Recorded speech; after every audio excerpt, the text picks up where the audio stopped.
Hello Movie Gang. Kali ini saya akan mereview alur cerita film Click.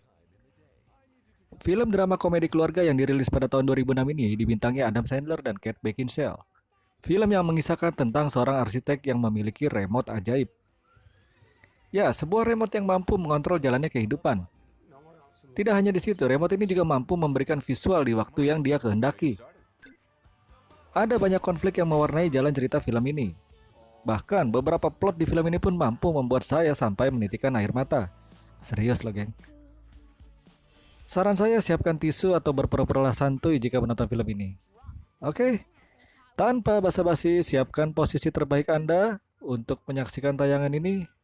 Dan enjoy the show.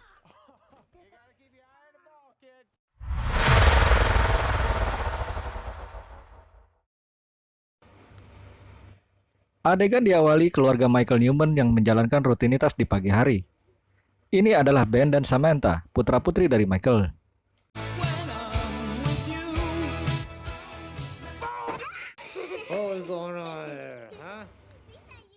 Ketika Michael hendak menyalakan TV, rupanya ia salah mengambil remote control.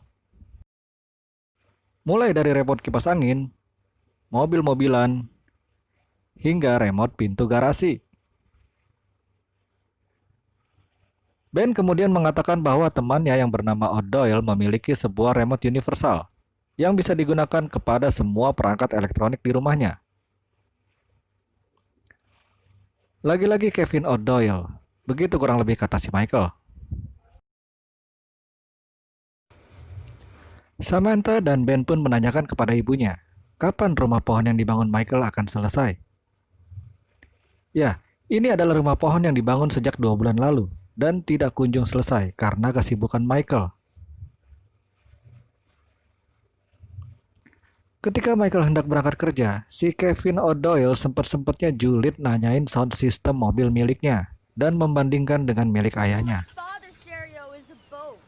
Your father's stereo blows? That's too bad. No, I said that's not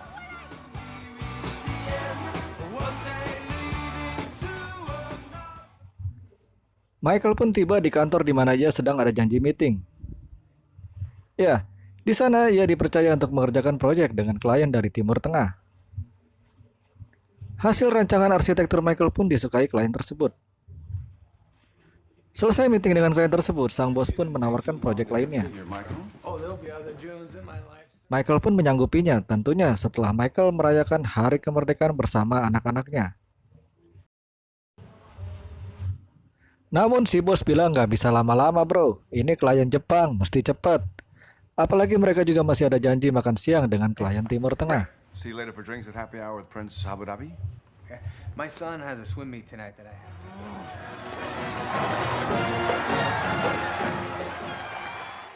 Honey, you were so great.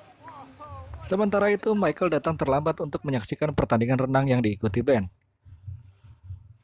Ben kecewa karena Michael datang terlambat dan hanya melihat pertandingan di akhir saja. How you doing, Bill Hurley? Ben swim.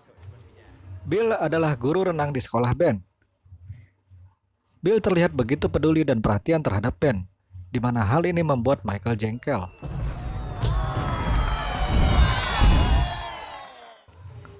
Adegan berpindah saat Michael sekeluarga termasuk kakek dan nenek merayakan hari kemerdekaan bersama keluarga lainnya. Di sini digambarkan Michael tetap sibuk menerima telepon dari koleganya. Ya, bisa dibilang Michael tidak pernah bisa fokus pada keluarga. How long are you gonna live? 1 minute. 1 minute. Oh no, honey. Sampai pada suatu momen di mana Samantha ingin hidup bersama Michael dan takut kehilangannya. 200 years. Is that Michael berjanji pada Samantha bahwa ia akan hidup hingga 200 tahun untuk menemani Samantha putrinya tersebut.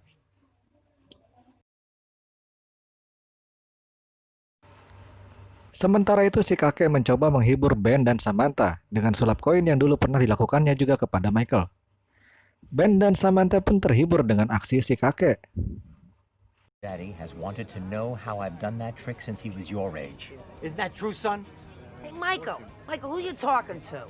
Jesus. I'm talking to my boss, Ma. Take it easy. Bukan Michael namanya kalau nggak sibuk ya, gengs. Di rumah, Michael diingatkan untuk banyak beristirahat. Apalagi minggu ini ia telah berjanji menyelesaikan rumah pohon untuk Ben dan Samantha.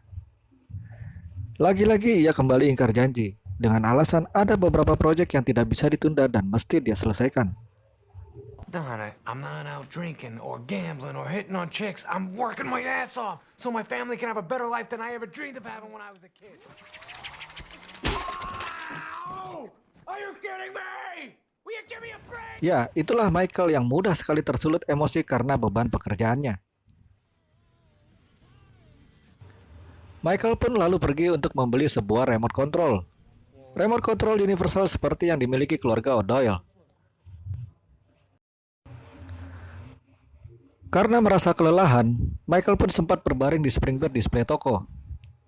Ia melihat ke arah sebuah ruangan yang cukup menarik rasa penasarannya. Di sana ia bertemu seseorang yang bernama Morty. Jika dilihat dari penampilannya, sepertinya Morty ini adalah seorang mekanik.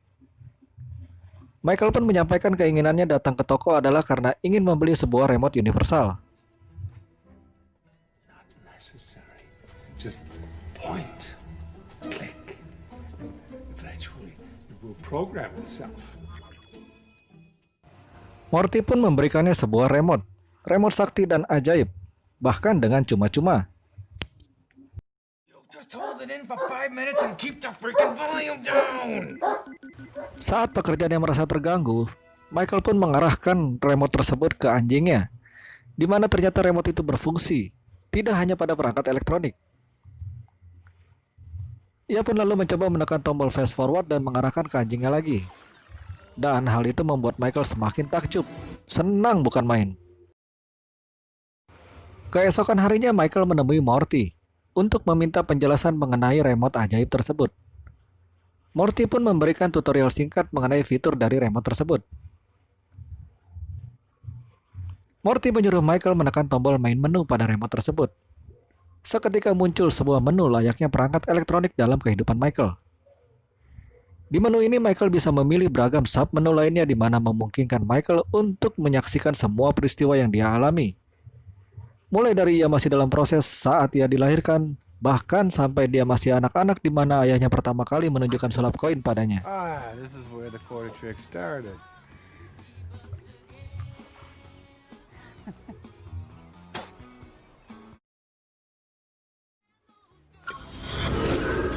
Michael pun kembali ke masa kini di mana Morty memberikan kartu namanya jika suatu saat Michael membutuhkannya.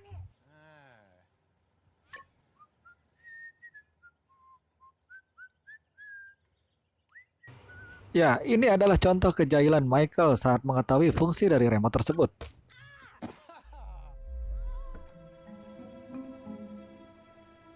Cool. I can skip. Next. Everyone's done but you. Who is that? I'm so tired of having this argument. Ya, Michael kini bisa mengontrol kehidupannya. Dia bebas melewati segala peristiwa yang tidak diinginkannya.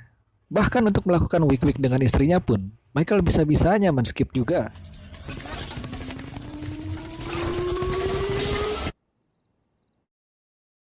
Malam itu Michael menghubungi Morty. Ia mau menanyakan apa yang terjadi pada dirinya jika dia men-skip sebuah peristiwa.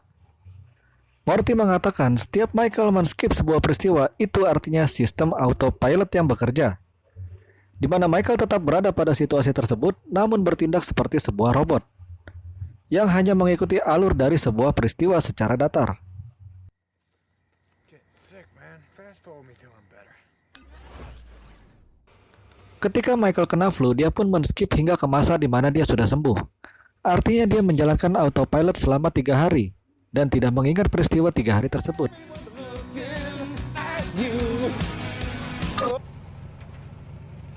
No more traffic. Wait a sec!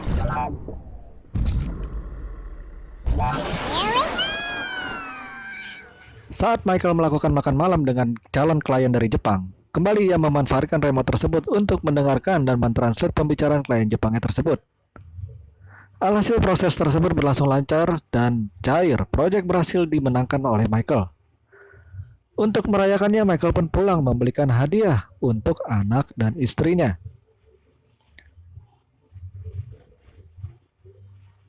Momen bahagia ini nyaris saja berantakan hanya karena Michael tidak mampu mengingat lagu masa kencan pertamanya dahulu bersama dengan Donna. Sekali lagi dengan menggunakan remote tersebut, Michael pergi ke momen di mana pertama kalinya dia berkencan dengan Donna, istrinya. Oh. Oh, look at her. Feel pal. Yeah. Ya, sebuah pesan romantis di eranya, gengs. Michael pun kembali dan menyebutkan dengan lengkap lagu saat kencan tersebut, ditambah dia juga menyebutkan outfitnya Donna pada saat itu. Tentu saja hal ini membuat Donna semakin terharu. Adegan berpindah saat Michael pergi menemui bos Amer. Ternyata klien Jepang tersebut melakukan penggelapan, di mana untuk modal awal proyek ini, Michael menggunakan uang yang tidak sedikit. Hal ini tentu membuat Michael kecewa dan marah, apalagi Amer malah berencana mencari partner lain untuk menggarap proyek yang akan datang. Si bos pun akhirnya dikerjai habis-habisan oleh Michael.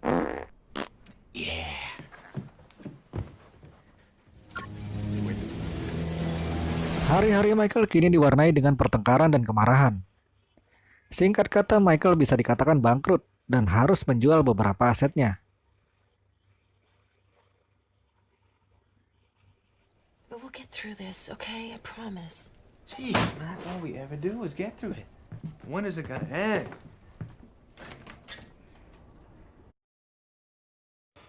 Tidak tahan dengan keadaan ini, ia pun menggunakan remote ajaib itu untuk men-skip segala kesusahan yang sedang dia alami.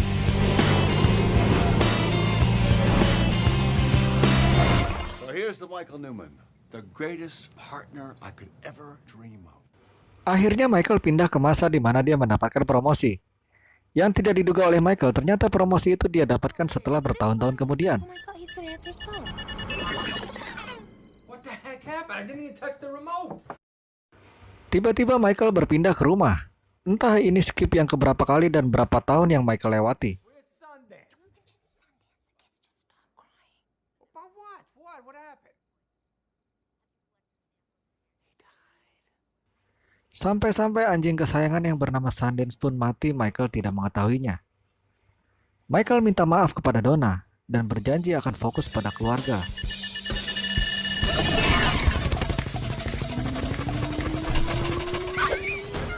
Not even close.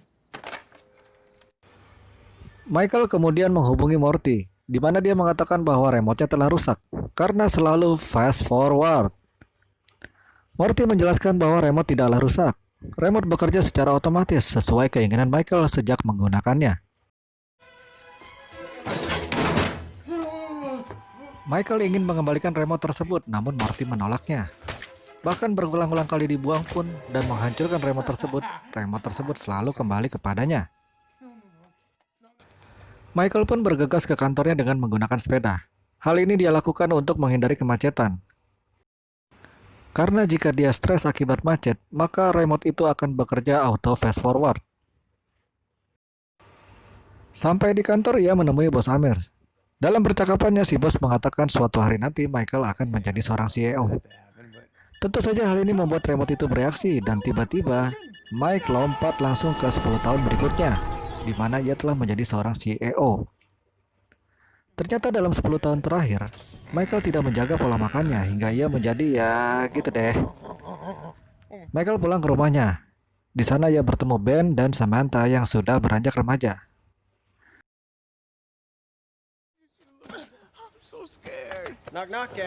Hey, sweetie.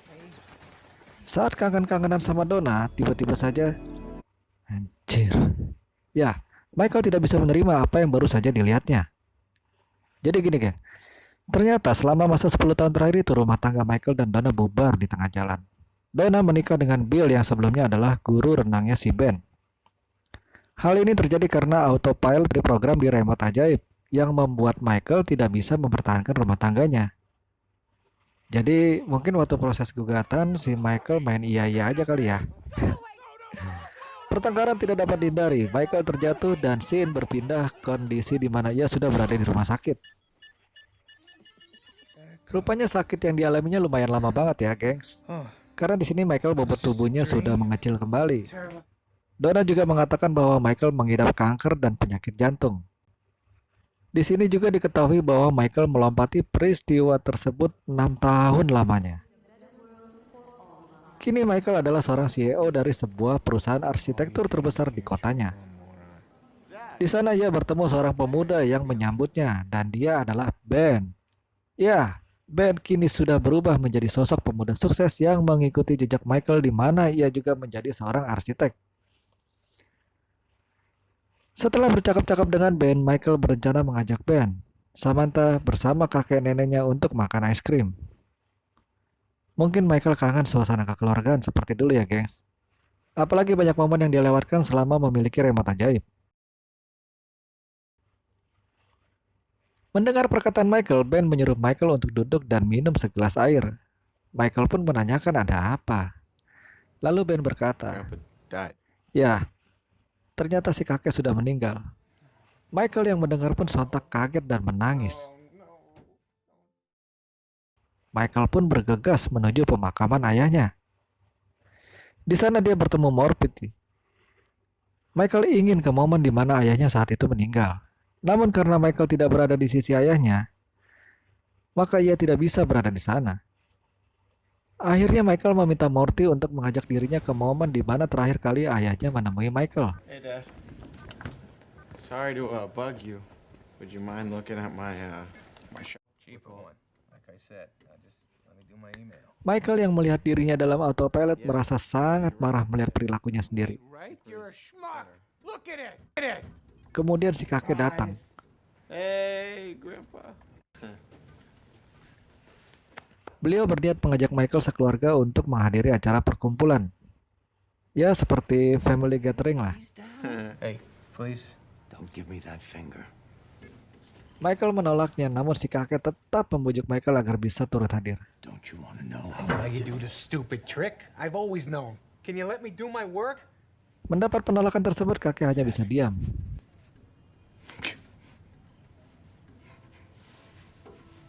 I'm so sorry I barged in. I love you. Akhirnya kakek memutuskan untuk pergi. See you later, Grandpa. I love you. Dad. Michael yang merasa bersalah dan amat merindukan ayahnya mengulang-ulang terus momen tersebut dengan remote-nya.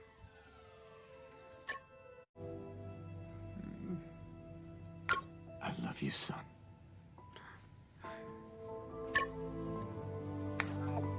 I love you, son.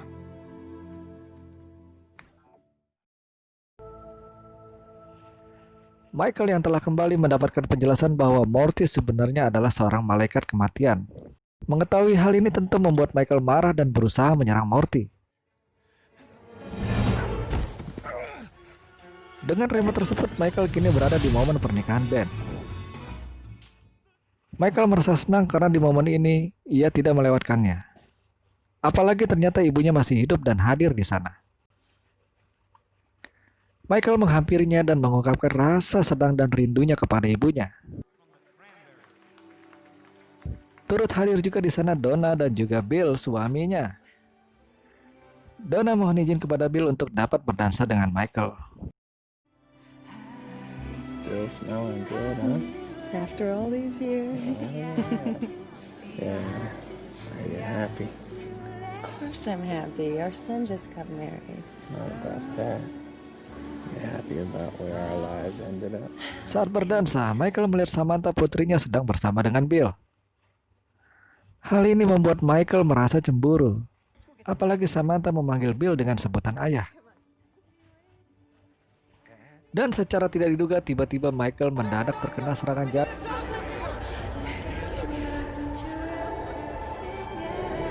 Singkat cerita, Ben dan Samantha menjenguk Michael di rumah sakit. Samantha sangat terpukul dengan sakit yang dialami Michael. You're my father. One of them told me he was gonna live till he was 200. Remember? Ben juga menceritakan bahwa besok menunda bulan madunya karena harus terbang untuk urusan pekerjaan. Michael yang mendengar hal tersebut menyuruh Ben untuk jangan menunda bulan madunya dan harus memprioritaskan keluarga. Ben tetap memaksa karena menurut Ben bisnis itu penting dan prioritas. Akhirnya jam berkunjung pun telah habis. Ben dan Samantha pun pergi meninggalkan Michael.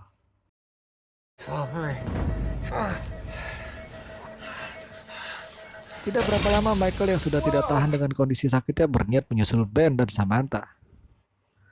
Setelah berhasil mengelabui perawat di sana, Michael dengan segenap kekuatan yang ada berusaha terus mengejar Ben dan Samantha. Dengan sisa nafas yang ada, Michael terus mencari Ben dan Samantha.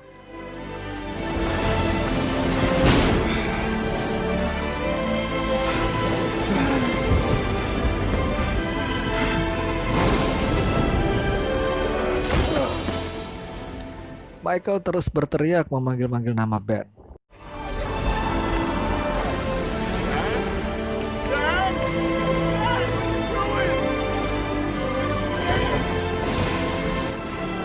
Ben terus berteriak meminta tolong kepada semua orang.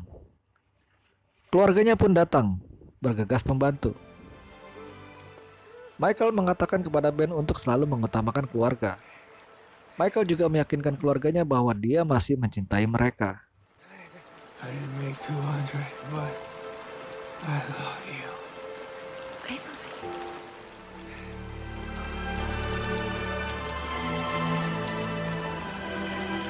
Michael, the note you wrote him.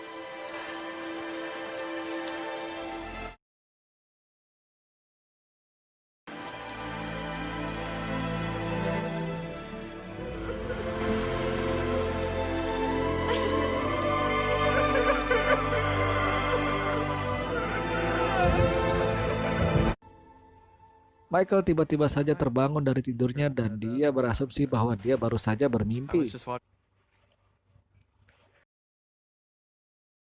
Dengan senangnya ia pun segera mengunjungi rumah orang tuanya dan mengundang mereka untuk kembali makan malam. Setibanya di rumah, Michael membangunkan semuanya dan berniat menebus kesalahan dengan mengajak liburan serta menghabiskan waktu bersama keluarga. Tanpa diduga, tiba-tiba Michael melihat remote ajaib berada di atas meja. Remote dengan sebuah catatan khusus dari Morty. Like I said, I know you'll do the right thing this time. Love, Morty. Ya, Movie Gang, itulah sinopsis alur cerita dari film Click. Banyak sekali pesan moral dalam film ini, yang saya rasa bisa kalian simpulkan sendiri ya. Akhir kata, jika kalian menyukai konten ini, jangan lupa subscribe dan like-nya. Jika ada saran, boleh juga lewat komentar. Insya Allah saya akan coba merespon setiap komentar yang kalian ketik.